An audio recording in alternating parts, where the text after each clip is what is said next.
What's up guys, welcome back to another video. In this video, I'll be showing you how to find a personal ID in Santander app. So, if you're trying to locate your personal ID in the Santander mobile app here, well, there are a few steps that you may want to do. So first is you want to open and log in into your Santander app. So first make sure you've logged in into the Santander mobile banking app.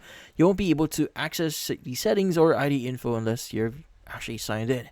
Now, once you're in, you want to tap the icon. So, in this case, the 3-bar icon, usually on your screen. So, this could be a 3-bar icon or in the top left or something found in the bottom right here. Depends on the current app version that you're running on. Now, from the menu, you want to look for important information or about this app. If you don't see that, just go straight into settings. You might spot it as a gear icon near your account review overview. Now, inside the settings, head to security or security center. This is where your customer ID or personal ID will be shown. But yeah, so in this case, that's about it. So, if you found this video helpful, don't forget to leave a like or maybe subscribe to our channel. Thank you for watching.